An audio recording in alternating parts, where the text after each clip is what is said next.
जय श्री हरि विष्णु। निर्जला एकादशी हिंदू धर्म की सभी एकादशियों में सबसे श्रेष्ठ माना जाता है और पुण्यदायी माना जाता है। इस दिन भगवान श्री हरि विष्णु की आराधना की जाती है। शास्त्रों में कहा गया है कि जो भी व्यक्ति श्रद्धा और भक्ति से निर्जला एकादशी का व्रत करता है उसे वर्ष भर की सभी एकादशियों का फल प्राप्त होता है। आइए भक्तों, अब जानते हैं निर्जला एकादशी कब है।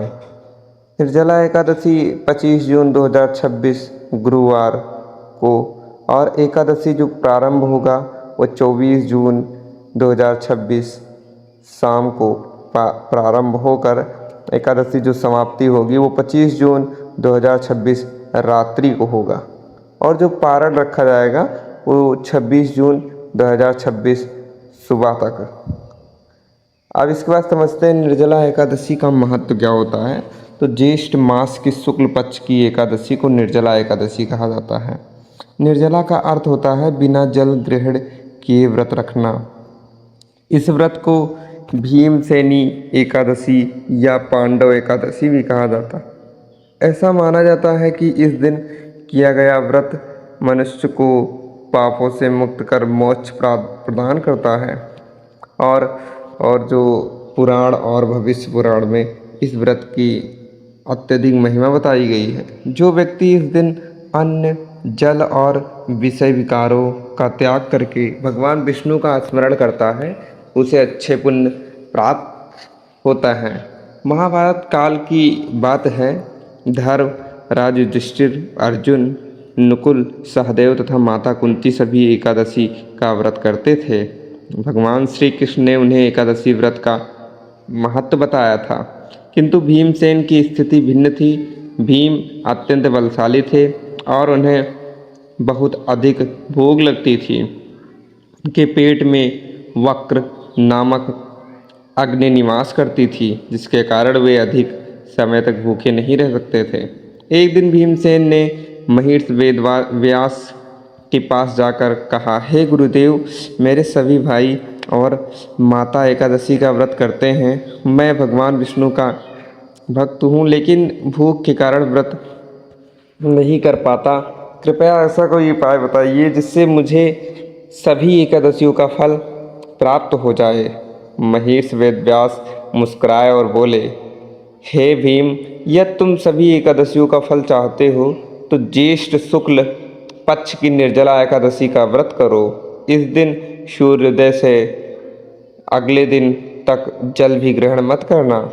और भीमसेन ने कहा, गुरुदेव, बिना जल के रहना अत्यंत कठिन है, फिर भी मैं आपके आदेश का पालन करूंगा। निर्जला एकादशी का दिन आया। भीमसेन ने प्रातः स्नान करके भगवान विष्णु का पूजन किया और निर्जल व्रत का संकल्प लिया। दिन भर उन्होंने भगवान का स्मरण किया। उन्हें अत्यधिक प्यास लगी, लेकिन उन्होंने धैर्य नहीं छोड़ा। रात्रि में उन्होंने जागरण किया और श्री हरि के भजन की गाए। द्वादशी के दिन विधि पूर्वक पारण किया। उनकी कठोर तपस्या और श्रद्धा से भगवान विष्णु अत्यंत प्रसन्न हुए। उन्होंने आकाशवाणी करके कहा, हे भीमसेन, तुमने श्रद्धापूर्वक निर्जला एकादशी का व्रत किया है। अब तुम्हें वर्ष भर की सभी एकादशियों का फल प्राप्त होगा। तभी से इस एकादशी को भीमसेनी निर्जला एकादशी कहा जाने लगा। दूसरी पौराणिक कथा बताते हैं आप लोगों को कि प्राचीन काल में एक नगर में एक व्यापारी रहता था। वह दान पुण्य तो करता था, लेकिन धार्मिक नियमों का पालन नहीं करता था। एक बार एक संत उनके घर आए और उसे निर्जला एकादशी का महत्व बताया।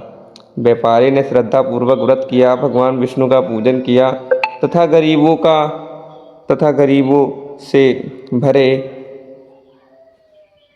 से भरे घड़े, वस्त्र, अन्नदान दिया। कुछ समय बाद उसकी मृत्यु हो गई। यमदूत उसे लेने आए, लेकिन उसी समय विष्णुदूत प्रकट हुए और बोले, इसने निर्जला एकादशी व्रत किया है और इसका उद्धार हो चुका है। इस प्रकार वह विष्णु लोक को प्राप्त हो गया। अब ये समझते हैं निर्जला एकादशी पूजा विधि के बारे में। आप लोगों को पहले ब्रह्म मुहूर्त में उठना है, स्नान करके स्वच्छ वस्त्र धारण करना है और पूजा स्थान को यानी जहाँ आप पूजा करते हैं उस स्थान को धो लेना है, यानी शुद्ध कर लेना है और भगवान विष्णु एवं माता लक्ष्मी की प्रतिमा स्थापित करना है या फोटो रख लेना है और घी का दीपक जलाया है। घी का दीपक ना हो तो आप लोग तिल्ली के तेल का दीपक जला सकते हैं। पीले पुष्प अर्पित करें, तुलसी दल चढ़ाएं, फल अर्पित करें और पंचामृत और नैवेद्य अर्पित करें। विष्णु सहस्त्र नाम का पाठ करें। ओम नमो भगवते वासुदेवाय नमः मंत्र का जाप करें। रात्रि में जागरण करें और द्वादशी को पारण करें। जैसा कि मैंने बताया द्वादशी जो पारण होगा वो 26 को होगा, 26 जून को, ठीक है। और मंत्र आप लोगों को ये बोलना है, ओम नमो भगवते वासुदेवाय नमः, ओम विष्णवे नमः, ठीक है। और इसके बाद आप लोगों को दान क्या क्या करना है, जल से भरा घड़ा दान करना है, वस्त्र दान करना है, आप खरबूजा दान कर सकते हैं, आम दान कर सकते हैं और शरबत भी दान कर सकते हैं। विशेष रूप से गर्मी के मौसम में जल दान का अत्यधिक महत्व बताया गया है। व्रत के जो लाभ हैं, सभी 24 एकादशियों का फल प्राप्त होता है इस व्रत को करने से और पापों का नाश होता है, पूर्वजों को शांति मिलती है, धन वैभव और सुख में वृद्धि होती है और भगवान विष्णु और माता लक्ष्मी की कृपा प्राप्त होती है। मृत्यु के बाद विष्णु लोक की प्राप्ति होती है। और आप लोगों को इसके बाद आरती क्या करना है, ओम जय जगदीश हरे, स्वामी जय जगदीश हरे, भक्त जनों के संकट क्षण में दूर करे, जो ध्यावे फल पावे, दुख बिन से मन का, सुख संपत घर आवे, कष्ट मिटे तन का, ओम जय जगदीश हरे। आप लोगों को ऐसे आरती करनी है।